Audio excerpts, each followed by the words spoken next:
Anuário Espírita de 1992.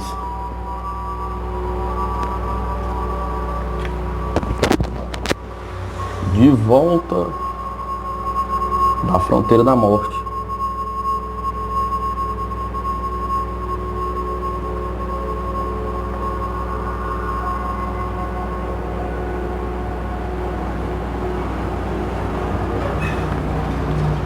A medicina começa a estudar sem preconceitos os relatos dessas pessoas sobre o que viram e o que sentiram nos momentos dramáticos que viveram. Este é Michel Sulfulis.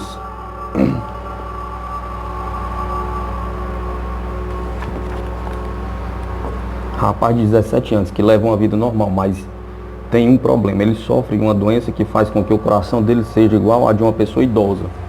4 anos atrás, Michel teve uma experiência incrível. Ele conta a repórter que estava andando na rua e de repente teve um colapso e caiu no chão, como se tivesse morrido, pergunta a repórter. Michel disse que sim, mas um amigo dele disse que o rapaz parecia estar apenas dormindo. Os pais de Michel foram chamados imediatamente. Ele, na verdade, teve um ataque cardíaco. Michel estava inteiramente frio por causa do choque. Ele foi levado em uma ambulância para o hospital, mas a vida de Michel estava muito longe daqui. Eu vi uma luz branca, disse ele, muito brilhante. Eu ouvi minha tia Lina dizer: volte, Michel, todos precisam de você, volte. Michel explica a repórter que sua tia Lina morreu há 3 anos e ele era muito próximo dela. Acho que foi por isso que vi essa minha tia, quando estive fora de mim. Para os especialistas, o que Michel teve foi uma experiência de atravessar a fronteira da morte, um fenômeno que ainda está sendo estudado por alguns cientistas e que é muito mais comum do que se imagina. Pessoas que voltaram do estado de coma ou que estiveram clinicamente mortas contam, por exemplo, terem sentido o corpo dela sendo levado flutuando através de túneis em direção à luz brilhante ou figuras estranhas, como se fossem anjos de luz.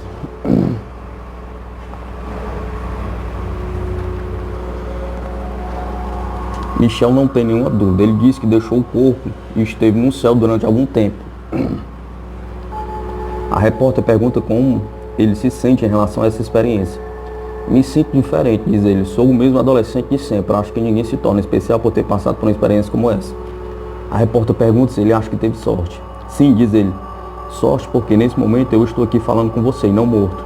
A mãe de Michel, Elaine, acha que viu o filho morrer e voltar à vida. Para ela, o que se passou pode não ter explicação científica, mas é um fato real. Acho que foi uma segunda chance que Deus nos deu. Meu filho foi enviado de volta para nós. Outro caso de volta da fronteira da morte foi o que aconteceu com o menino Ben Bry.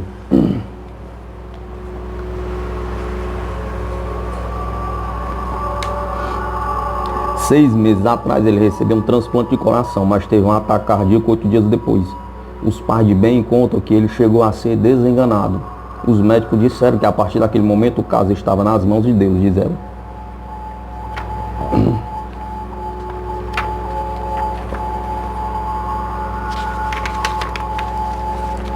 Ben ficou inconsciente durante 6 horas. Quando acordou, contou aos pais uma história impressionante. Diz ele que esteve com os 2 avós que já morreram e com o irmão Nível. Este irmão morreu 3 anos antes de Ben nascer. A repórter pergunta se Ben brincou com o irmãozinho. Brinquei de pegar, diz Ben. Depois ele me disse que iria me visitar outra vez, me visitar em meus sonhos. Ben Bry está de volta à escola. Aparentemente ele não sofreu nenhum trauma com a experiência, com o contato que diz ter sido com os seres luminosos que sorriam e diziam a ele para não ter medo. O pai de Ben diz que acredita que realmente ele viu os avós e o irmão. Como ele não sabe explicar o que quer que tenha acontecido com Ben durante as horas de coma, foi sem dúvida muito real para ele. O que não se sabe é se ele entendeu o que se passou. Talvez ele venha a entender melhor com o passar do tempo, diz o pai. E você entende? Pergunta a repórter. Não completamente, diz ele. É difícil saber o que se passa na mente humana. O que sei é que eu tenho um filho saudável que passou por uma experiência muito rara de acontecer a um menino de 7 anos. Talvez isso tenha tornado mais amadurecimento. mais amadurecido, espero que sim. O pediatra Melvin Moose, de Seattle, estado de Washington, é especialista em ressuscitamento de crianças e adolescentes.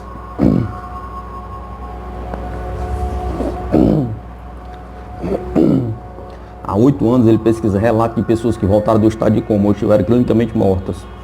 Antes eu pensava, diz ele, que quando uma pessoa morria, simplesmente entrava na escuridão. Quando ouvia relatos de pessoas que voltavam da fronteira da morte e falavam de luz, achava que não passava de sonhos, fantasias que não mereciam uma pesquisa mais séria. O que foi que mudou sua opinião? Pergunta a repórter. Foram as incríveis semelhanças entre vários depoimentos que eu vi, diz ele, principalmente depoimentos de um adolescente, Crystal Westlook, que me impressionou por sua firmeza.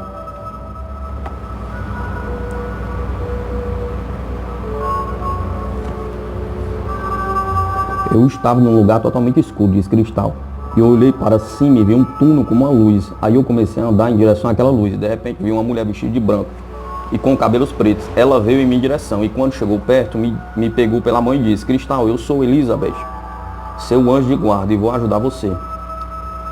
Crystal Westlook estava numa festa de aniversário quando acidentalmente caiu no lado fundo de uma piscina.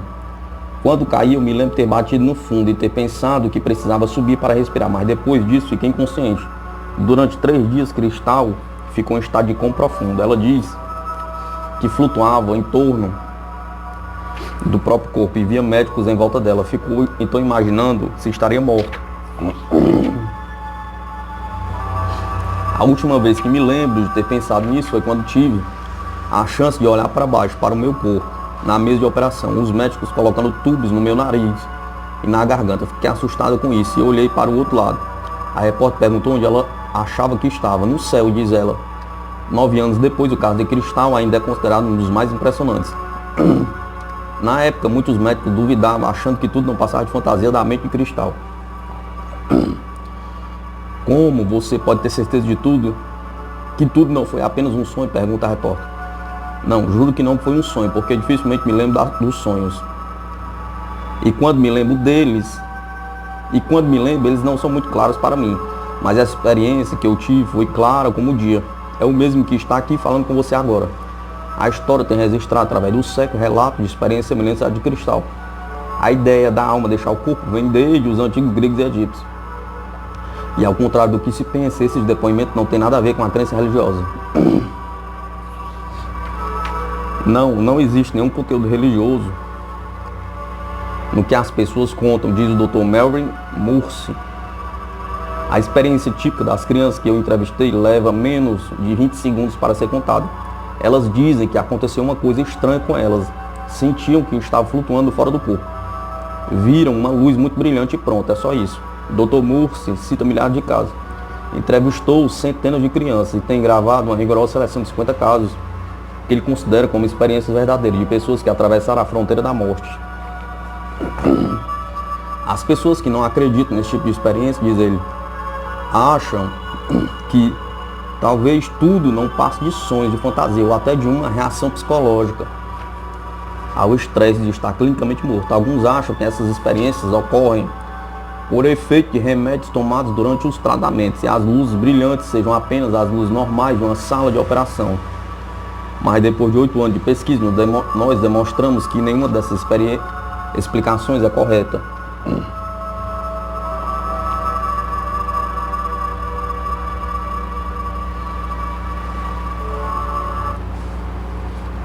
Eu considero a experiência de atravessar a fronteira da morte como um fato real e perfeitamente normal. No Brasil, o cantor Antônio Marcos, que por coincidência está gravando agora a música Por Amor, versão da música de One Shade Melody, que é tema do filme Ghost, do Outro Lado da Vida, um grande sucesso de bilheteria, que teve 1 ano e meio de experiência, há 1 ano e meio a experiência de ficar 17 dias em coma, internado em CTI, uma experiência que ele ainda conta emocionado neste depoimento a repórter Fernando Esteves. Antônio Marcos.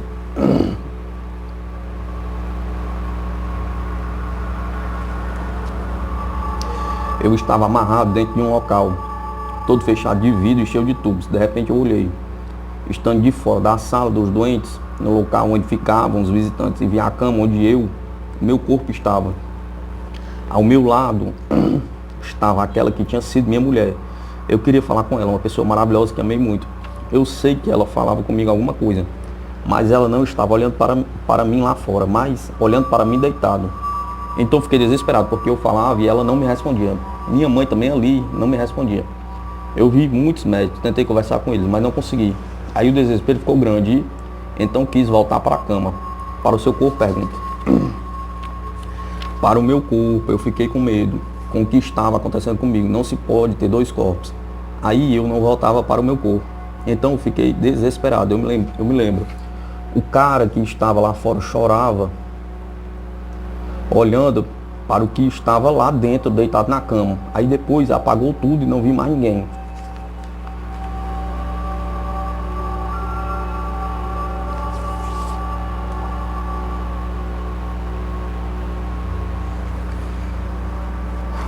Terrível, não? Pergunta. Terrível, uma experiência que com certeza o ser humano não conhece. E me parece que deve ser assim a passagem da gente para o outro lado. Outro caso misterioso aconteceu em São Paulo com o estudante Nilton Pedreira Sampaio, de 21 anos. Em junho do ano passado, ele estava andando de moto numa rua, sem capacete, quando bateu de frente com um carro que vinha na contramão. Nilton entrou em coma, foi levado para 7 hospitais e acabou internado na Santa Casa. Ficou 15 dias na CTI, 11 dias em estado de coma, teve 3 paradas cardíacas, uma parada respiratória. E lembra agora o que viu e o que sentiu naqueles momentos.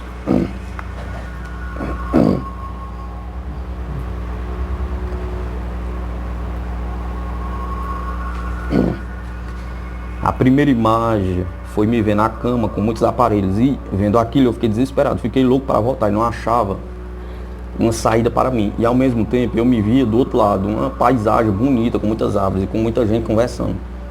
Pessoas vestidas de branco, pessoas idosas conversando entre si. E entre elas encontrei um amigo meu, o José Luiz, que há 1 ano e meio atrás sofreu um acidente de moto, provavelmente igual ao meu.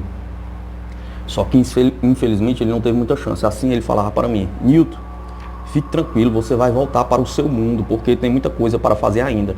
Não fique preocupado.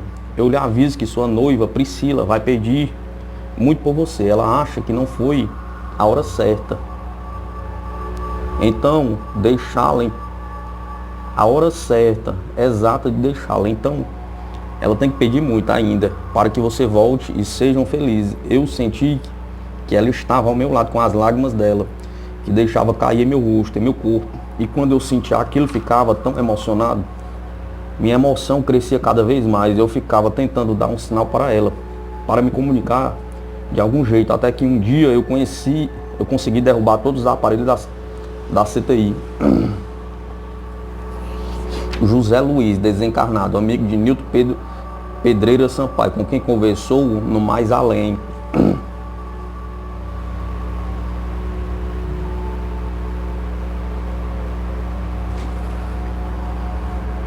Depois de 15 anos de experiência em centros de tratamento intensivo nos hospitais do Rio de Janeiro, o médico Marcos Quinibel, atual médico, chefe da CTI da Santa Casa de Misericórdia, no Rio de Janeiro, se considera fascinado pelos depoimentos de pessoas que entraram e saíram do estado de coma.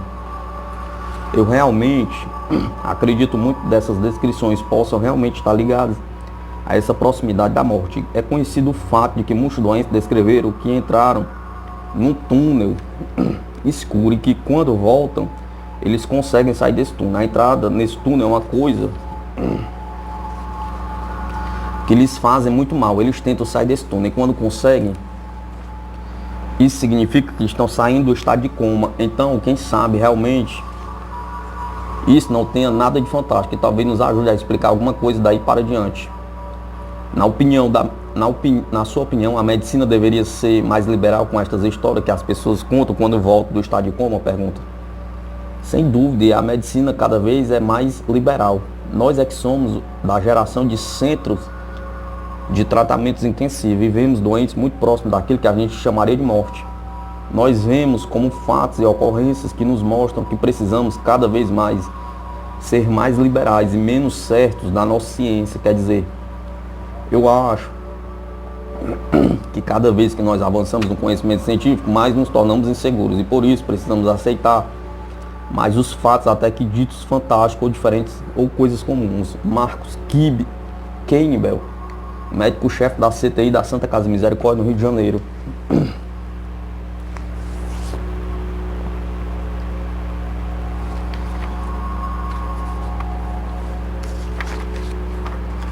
Anuário Espírita de 1992.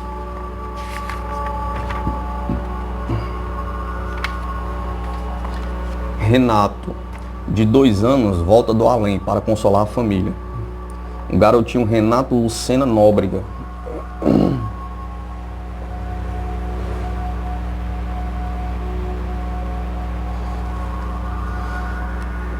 Renato, 2 anos, estava com sede. A irmã Tatiana foi à cozinha buscar água. Quando voltou, segundos depois, o bebê estava no fundo da piscina, morto.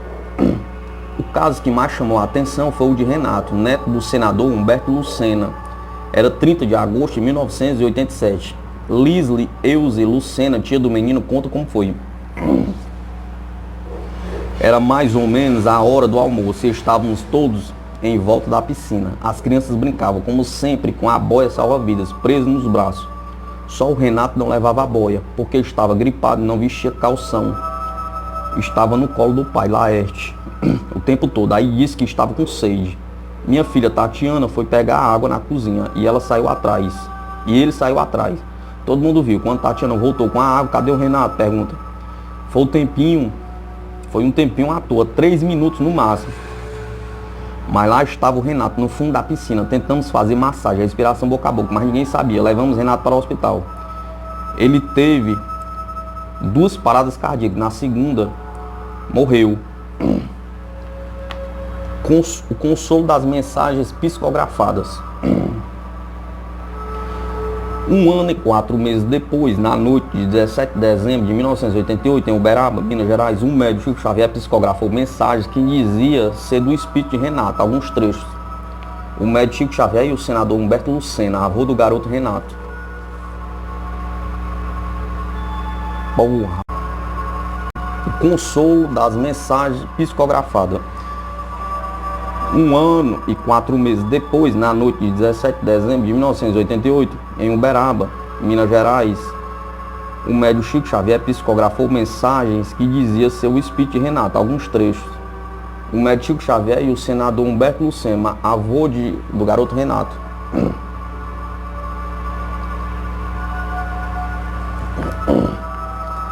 Mãezinha, estou bem, não chore mais com tanta dor. A lágrima é nossa, mas a aflição e o desespero não moram em nossos corações. Estou morando com minhas avós ou bisavós, Carolina e Maria Hilda, que me dizem estar na condição de minhas bisavós, mas são moças muito bonitas. Creio que na terra a pessoa envelhece e aqui na vida espiritual a pessoa retorna à mocidade. O que me aconteceu não foi provocado por alguma pessoa. Eu estava com muita sede e vendo a piscina com tanta fartura de água, estirei-me na beira na esperança de beber água com a minha própria boca. Chico Xavier psicografou mais 2 cartas do mesmo espírito. A família Lucena mandou imprimi-las e distribuí-las a outras famílias que sofreram o mesmo drama. É um consolo muito grande, explica Iareia, a mãe de Renato. Da reportagem Alerta, o mergulho fatal, Manchete, Rio de Janeiro. Número 2017, 8/12 de 1990. Anuário Espírita de 1992. Príncipe de Mônaco é paranormal. Filho de Caroline previu a morte do pai. Parecia uma premonição. 6 meses antes do pai, Stefano Casiraghi perder a vida num acidente de lanche. O pequeno André, de apenas 6 anos, já pressentia que algo ruim estava para acontecer à sua família. Todas as noites, Caroline andava com o filho gemendo, gritando e chamando pelo pai, desesperadamente. Mas a princesa de Mônaco ficou impressionada mesmo no dia em que seu primogênito chegou da escola e mostrou um desenho que ele havia feito. Assustada, Caroline olhou a folha de papel e perguntou ao filho o que significava aquele homem todo pintado de preto, inclusive pés, mãos e rosto. Com a maior naturalidade, Andréa respondeu que era o pai. Mais preocupada ainda, a princesa insistiu em saber por que o filho havia feito um desenho tão fúnebre, com os olhos extremamente parados. O menino respondeu: porque é assim que vejo papai. O filho de Caroline previu a morte do pai. Príncipe de Mônaco é paranormal.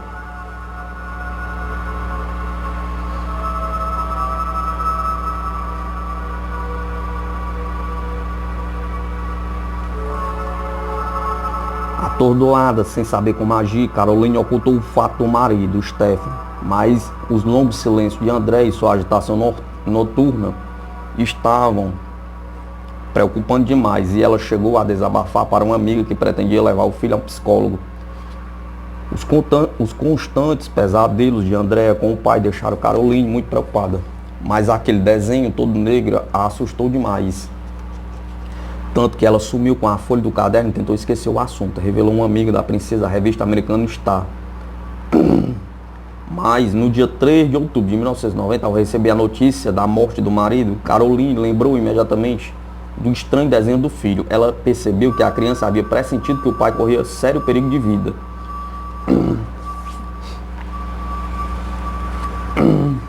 Revista Contigo, São Paulo, 12 de 1990. Anuário Espírito de 1992.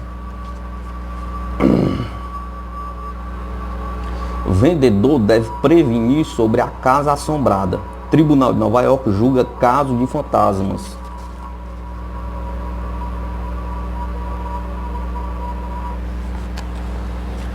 O comprador que se cuide, exceto em caso de fantasmas. Um tribunal do estado de Nova York determinou que o vendedor de imóveis precisa informar o comprador potencial se a casa é assombrada ou oferecer a possibilidade de devolver o depósito. A determinação da quinta-feira da Suprema Corte do Estado também declara que, para efeitos legais, a casa em disputa era assombrada. Jeffrey Stambovsky, executivo de Wall Street, havia concordado em comprar por $650 mil uma casa em estilo vitoriano em Newark, uma pequena comunidade no noroeste de Nova York, e deixou $33 mil como depósito antes de descobrir que ela era assombrada por gentis fantasmas da Guerra Civil Americana. Stambovsky decidiu que não queria ter uma casa assombrada e pediu seu dinheiro de volta, mas a proprietária Ellen Ackley recusou a devolução, dizendo: o comprador que se cuide. O tribunal decidiu que não havia meio de Stambovsky saber da existência de fantasmas e Ackley não o informasse. Se Ackley não o informasse, ela havia falado à revista Reader's Digest e para os vizinhos sobre os fantasmas. Das agências internacionais, Folha de São Paulo, 20 de 7 de 1991.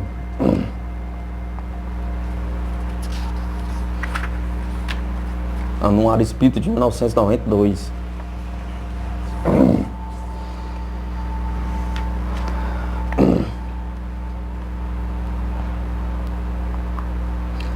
Anselmo Duarte Espírita. Anselmo Duarte, ator principal do drama Sim a Moça, 1956, que fez muito sucesso.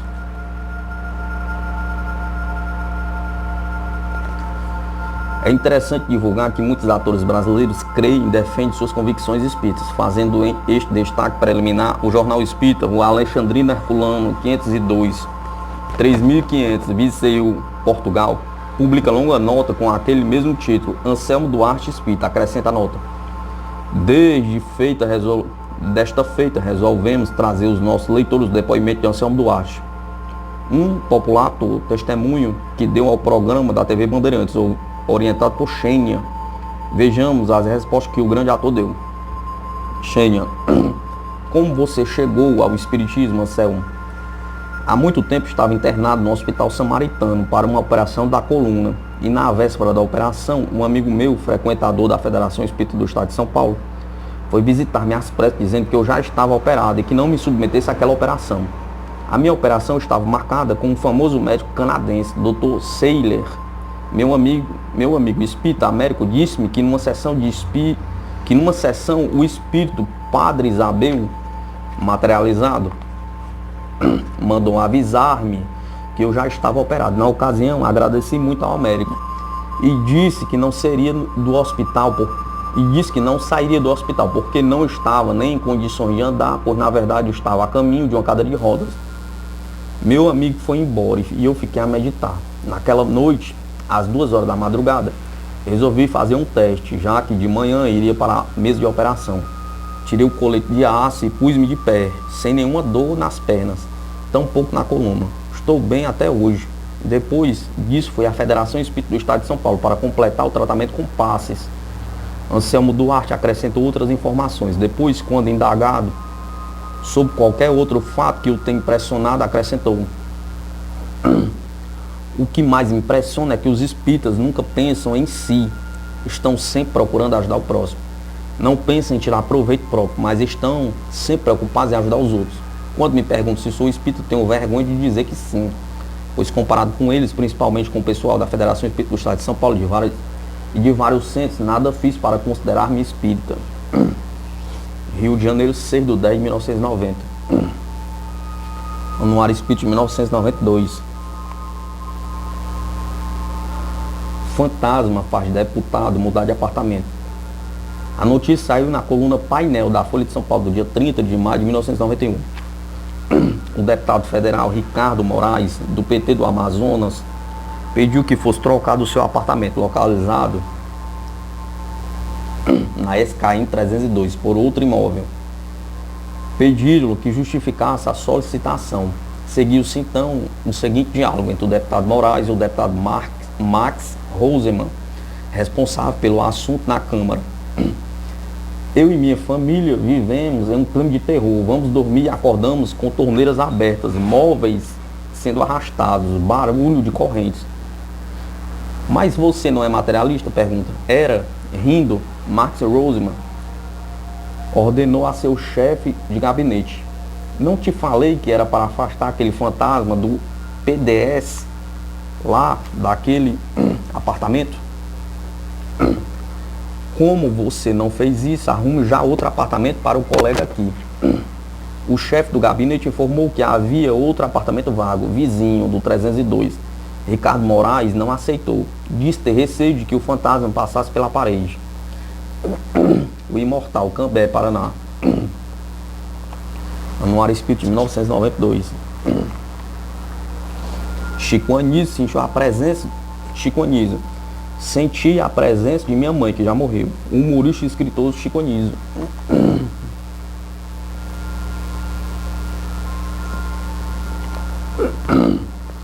O cearense Chico Anísio é hoje o dono do humor da Globo.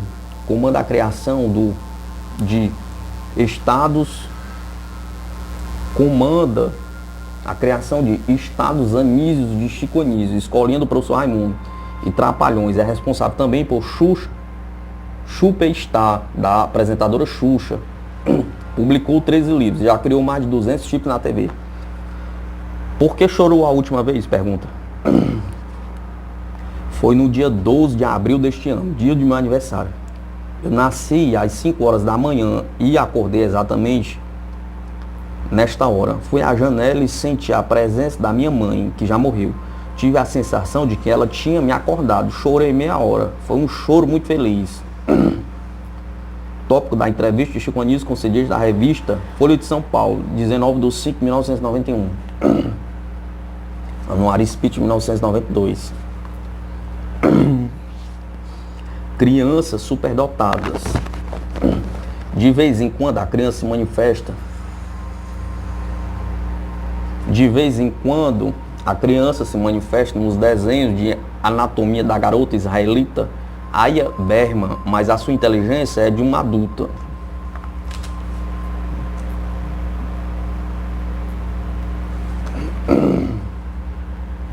O gênio constitui a súmula dos mais longos esforços em múltiplas existências de abnegação de trabalho, na conquista dos valores espirituais, entendendo a vida pelo seu prisma real. Muita vez desatende ao círculo estreito da vida terrestre, do que se refere às fórmulas convencionais e aos seus preconceitos, tornando-se um estranho ao seu próprio meio por suas qualidades superiores e inconfundíveis.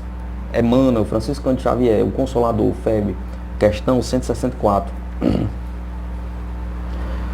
Han Chun-Xin, chinês, é discípulo brilhante em todas as matérias e já ganhou numerosas medalhas pelos seus trabalhos em física e química. É um apaixonado do jogo Go, uma espécie de xadrez, e da ginástica Tai Chi.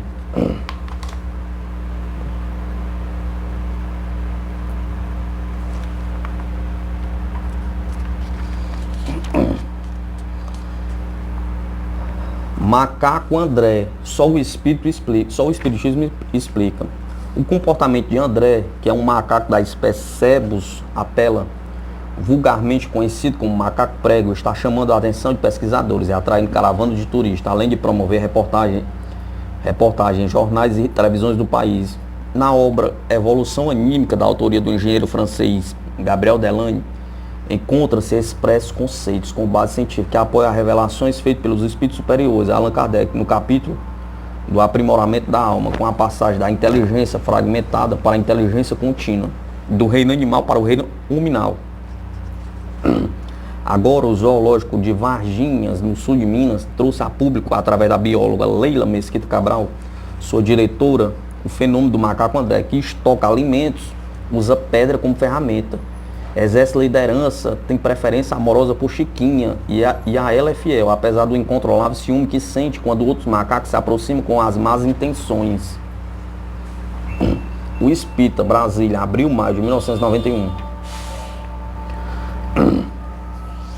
Fogo aparece misteriosamente até em roupas molhadas.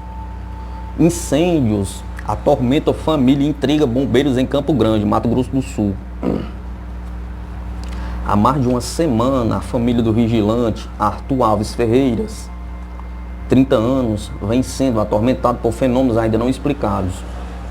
Praticamente todos os móveis e roupas de sua casa em Campo Grande, Minas Gerais, pegaram fogo sem nenhuma razão aparente. O corpo de bombeiros de plantão na casa apagou 14 focos de incêndio entre as 6 horas do dia 7 e 8h30 de ontem, e agora faz plantão no local. O fogo surgiu em armários, camas, sobre uma geladeira, no berço de uma criança e num tanque cheio de roupa molhada. Não há explicação técnica, disse o comandante dos bombeiros, Sidney Barbosa. Ao fazer uma perícia no local, ele viu um colchão se incendiar à sua frente. Eu mesmo apaguei o fogo, disse. A casa deve ser interditada. Na madrugada do sábado, os bombeiros e a família se reuniram na sala e rezaram o Salmo 91 para afastar os maus espíritos. Os bombeiros que passaram a noite na casa viram 3 vezes o fenômeno da combustão espontânea. 17 de 6 de 1991.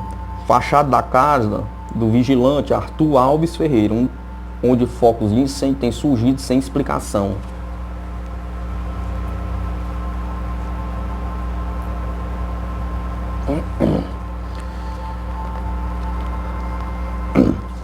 Fogo desconhecido em casa do Mato Grosso do Sul pode ser paranormalidade, diz laudo. A polícia técnica do Campo Grande divulgou ontem o resultado da perícia feita na casa do vigilante Arthur Alves Ferreira. No laudo, os peritos dizem que os fenômenos de combustão espontânea no local podem ter sido paranormalidade. Os peritos ressaltam, porém, que há indício de fraude em 2 dos 23 focos de incêndio de origem desconhecida ocorridos na casa. Foram achados restos de tecido queimados nas frestas das 2 paredes atingidas pelo fogo. Segundo o diretor do Instituto de Criminalística, André Miceno, essas evidências levaram a polícia a admitir uma terceira hipótese: a piromania psicopatológica, mania de atear fogo de algum membro da família do vigilante. Segundo Miceno, o trabalho da polícia foi prejudicado pela remoção dos móveis e roupas que se incendiaram. Por isso, os peritos se concentraram nos 2 últimos focos, registrados em paredes, a 80 centímetros do chão. Segundo o diretor, existe a possibilidade de ter ocorrido um fenômeno conhecido como pirogênese paranormal, devido à falta de provas que pudessem indicar fraudes em outros locais onde o fogo apareceu. O comandante do Corpo de Bombeiros de Campo Grande, Sidney Barbosa, que viu vários focos de incêndio de origem desconhecida na casa, continua acreditando que não haverá explicação técnica para o que aconteceu. O vigilante Ferreira disse que tudo não passa de obra do demônio. 3/7/1991, Folha de São Paulo.